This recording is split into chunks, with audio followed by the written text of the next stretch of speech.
Assalamualaikum warahmatullahi wabarakatuh. Perkenalkan, nama saya Putri Saktiani Nurrahma, NIM C01121212, dari Prodi Pendidikan Dokter Umum, Fakultas Kedokteran, Universitas Hasanuddin. Di sini saya akan menjelaskan tentang mekanisme kontraksi dan relaksasi otot. Nah, kita tahu itu kalau kontraksi ada isotonik, ada isometrik, sama isokinetik. Nah, kalau isotonik itu ketika tegangan ototnya itu konstan dan pemanjangan ototnya itu yang berubah. Contohnya itu adalah ketika kita mengangkat barbel. Nah, di situ terjadi pemendekan otot atau panjang otot, atau bisa dibilang fleksi dan ekstensi, tetapi tegangan atau massa yang dipegang itu tetap sama. Nah, yang kedua itu ada isometrik. Isometrik itu ketika panjang otot yang konstan, namun tegangan otot yang berubah.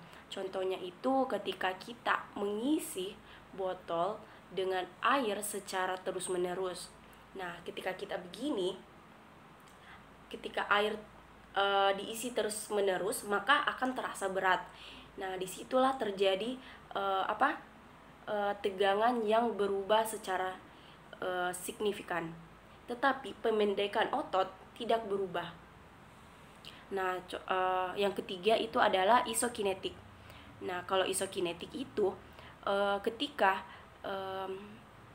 percepatan dari pemendekan otot itu konstan. Contohnya itu ketika kita berolahraga di sepeda statis.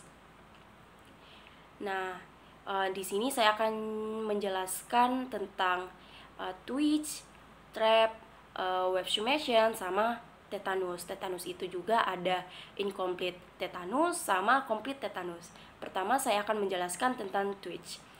Twitch itu adanya satu kedutan, namun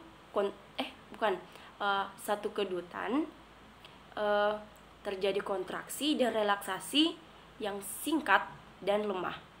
Yang kedua itu saya akan menjelaskan tentang trip. Kalau trip itu adalah ketika terjadinya kontraksi lalu relaksasi, tapi relaksasinya itu singkat sekali. Bukan singkat sih, dia sudah mencapai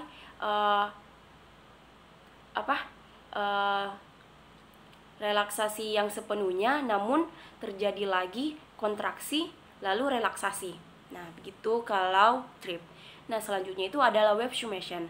Kalau wave summation itu ketika terjadi kontraksi lalu relaksasi yang singkat, belum relaksasi sempurna, dia akan kontraksi lagi, terus relaksasi, terus kontraksi lagi, terus relaksasi sepenuhnya.